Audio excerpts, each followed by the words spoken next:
تو یہ بہت دنوں سے زمانے سے دیکھا جا رہا ہے کہ نعت نبی کا جذبہ قوم مسلم کے اندر زیادہ ہونا چاہیے، یہ اس کے رسول کی نشانی ہے، لیکن کم سے کم کچھ فرمان بھی سننا چاہیے۔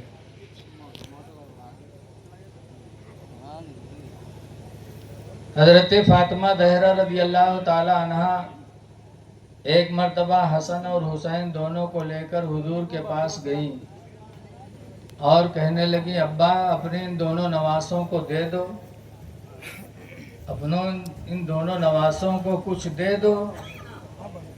تو رسول اللہ نے اپنے ناتھیوں کو کیا دیا؟ سرکار فرماتے ہیں، حسن کو میں نے اپنا علم دیا اور میں نے اپنا صبر دیا، اور حسین کو میں نے اپنی بہادری دیا اور اپنی سخاوت دیا۔ یہ وہ چیزیں میرے نبی نے اپنے نواسوں کو دیا جو کوئی دے نہیں سکتا۔ آج ہم چاہیں اپنا علم اپنی اولاد کو دے دے تو نہیں دے پائیں گے، نہ دے پا رہے ہیں۔ میرے نبی نے دیا۔ پتہ چلا کہ نبی سے مانگنا، غیر اللہ سے مانگنا شرک نہیں ہے۔ اگر شرک ہوتا تو حضرت فاطمہ زہرا حضور سے نہ مانگتی، اور مانگ لیا تھا، غلط ہوتا تو حضور ڈانٹ دیتے کہ فاطمہ مجھ سے کیوں مانگ رہی ہو، اپنے بچوں کے لیے خدا سے مانگو۔ لیکن میرے نبی نے منع بھی نہیں کیا، بلکہ فاطمہ کے مانگنے پہ دیا، اور وہ دیا جو کوئی دے نہیں سکتا۔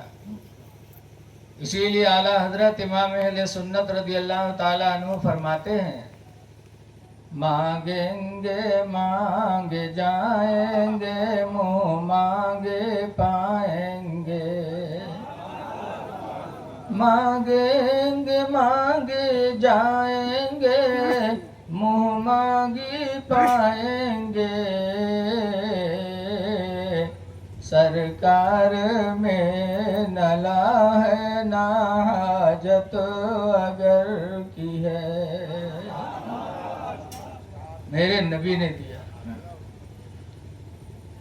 حسن کو اپنا علم عطا فرمایا اور اپنا صبر عطا فرمایا۔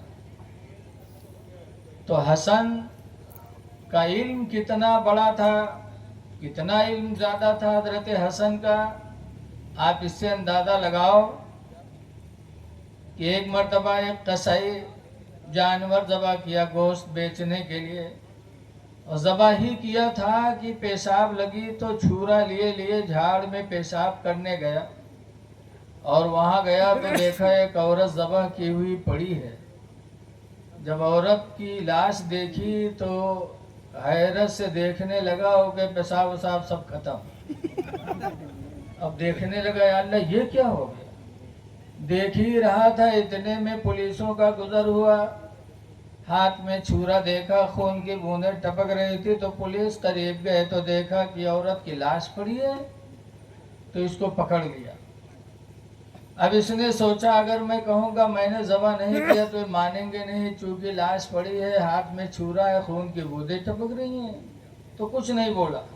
پکڑ کے لے کے گئے، حضرت علی رضی اللہ تعالیٰ عنہ کی حکومت کا زمانہ تھا، جا کے پیش کیا اور بتایا۔ حضرت علی نے پوچھا، تو نے قتل کیا عورت کو؟ تو قصائی نے کہا ہاں۔ تو حضرت علی شیر خدا نے قرآن کا فیصلہ سنایا، کہا سنو اللہ تعالیٰ کا فرمان ہے، النفس بالنفس، جان کے بدلے میں جان، جان دینے کے لیے تیار ہو جاؤ۔ قرآن میں ہے کہ جان کے بدلے میں جان۔ اگر اس آیت پر آج کی گورنمنٹ عمل کر لے تو قتل و خوریزی کا دروازہ بالکل بند ہو جائے۔ بے شک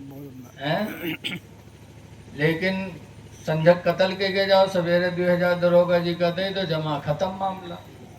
اگر زیادہ دروگا جی ٹیٹ کی پٹھے دین تھانے جیل تو 2 مہینم ضمانت۔ پھر آوت ہے پورے محلہ والے ڈرواوت، کہتے یہ بولے نا چاہے 10 مہینہ پھر جئی چاہے رہی، سب کا ڈرواوت۔ کاش اگر قرآن پہ عمل ہوتا تو یہ قتل خون ریزی کا کام ختم ہو جاتا۔ حضرت علی شیر خدا نے فرمایا جان کے بدلے میں جان دو. وہ تیار ہو گیا کہ اللہ کا حکم نافذ کریے. حضرت علی نے حکم دیا تو ایک صاحب اٹھے تلوار لے کر کے اس قصی کو قتل کرنے چلے. اتنے میں ایک نوجوان دوڑتا ہوا آیا کہ اے امیر المومنین، قاتل وہ نہیں ہے اس عورت کا، اس کا قاتل میں ہوں، یہ بے گناہ ہے، اسے کیوں آپ مارنے جا رہے ہیں؟ وہ لاش پڑی ہے، اس کا قاتل میں ہوں. کہا تم ہو؟ کہا ہاں، وہ میری عورت ہے، بدکار تھی، بدچلن تھی، مکار تھی، میں نے اسے ذبح کر دیا. مجھ سے بدلہ لیا جائے، یہ قاتل نہیں اس کا. تب حضرت علی نے قصی سے پوچھا، تب قصی نے پوری بات بتائی کہ اللہ کے شیر، حقیقت یہ ہے کہ میں ذات کا قصی ہوں. گوشت بیچنے کے لیے جانور ذبح کیا تھا، ذبح کر ہی رہا تھا کہ پیشاب لگی چھوڑا، یہ پیشاب کرنے گیا، دیکھا عورت ذبح کیے ہوئے پڑے. میں دیکھ رہا تھا کہ آپ کے سپاہیوں نے پکڑ لیا. اب اگر میں آپ سے کہتا کہ میں نے قتل نہیں کیا، ذبح نہیں کیا، تو نہ آپ مانتے نہ آپ کے سپاہی مانتے، کیونکہ میرے ہاتھ میں چھورا تھا، خون کی بوندیں ٹپک رہی تھی، لاش پڑی تھی. تو جب حضرت علی شیر خدا نے اس کو بے گناہ سنا تو اس کو چھوڑ دیا اور آنے والے نوجوان سے کہا تم تیار ہو جاؤ جان کے بدلے میں جان دینے کے لیے. تو حضرت امام حسن چھوٹے تھے، چھوٹے کیا جوان ہو گئے تھے. حضرت علی شیر خدا کے پاس بیٹھے تھے. جب اس آنے والے نوجوان کو قتل کا حکم دیا تو حضرت امام حسن فرماتے ابا قصی کو چھوڑا ہے تو اسے بھی چھوڑو. کہا بیٹا اس کو کیوں چھوڑا؟ وہ بے گناہ تھا اس لیے چھوڑ دیا، یہ تو قاتل ہے. تب امام حسن نے فرمایا تھا، کہا ابا سنو، اگر اس نے ایک جان گنوائی ہے، عورت کو قتل کیا ہے، تو اس نے آ کر کے ایک بے گناہ کی جان بھی بچائی ہے. اور قرآن کریم میں اللہ فرماتا ہے من احیاہا، جس نے ایک جان بچا لیا، فَكَأَنَّمَا أَحْيَا النَّاسَ جَمِيعًا، تو اس نے گویا کہ ایک جماعت کی جان بچا لیا. اس نے آ کر کے قصی کو بچا لیا تو قصی سے جتنے بچے پیدا ہوں گے گویا کہ اس نے آ کر کے ان بچوں کو بھی بچایا.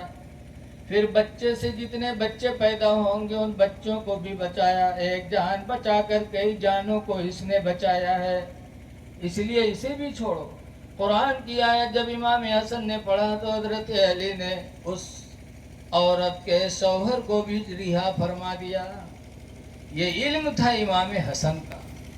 اے لوگوں، اگر حسن سے محبت رکھتے ہو تو تم بھی کوشش کرو کہ کوئی مارا جا رہا ہو تو اس کو بچا لو، کسی کا خون بہنے والا ہو تو اس کا خون بچا لو. اگر ایک جان تم نے بچا لیا تو گویا کہ تم نے ایک جماعت کی جان بچا لیا. اور اگر آپ نے کسی کا خون بہایا ناحق تو حضور فرماتے لا تدخل الجنت ثلاثۃ رجال، کہ 3 آدمی جنت میں داخل نہیں ہوں گے. القاتل، قتل کرنے والا جنت میں نہیں جائے گا. والزانی، اور زنا کرنے والا جنت میں نہیں جائے گا. والدیوس، اور دیوس جنت میں نہیں جائے گا. صحابہ کرام نے جب سنا تو قاتل اور زانی تو سمجھ گئے، لیکن دیوس کا معنی نہیں جان پائے. تو پوچھا اللہ کے رسول دیوس کون ہے؟ تو سرکار نے فرمایا دیوس وہ ہے جو اپنی ماں بہن بیٹی عورت کو بے پردہ گھمائے، وہ دیوس ہے. اور دیوس جنت میں نہیں جائے گا. اس لیے کسی کا خون نہ بہاؤ. یہ میرے نبی نے علم عطا فرمایا تو حسن کا علم اتنا، اور صبر دیا تو صبر دیکھو. حضرت امام حسن اتنے اچھے تھے پھر بھی ان کے دشمن ایسے تھے کہ 5 مرتبہ زہر ان کو دیا. اور جب جب زہر کی تکلیف ہوئی تو حضور کے روضے پہ گئے، دعا مانگی، اللہ تعالیٰ نے شفا فرمایا. اس سے ایک عقیدہ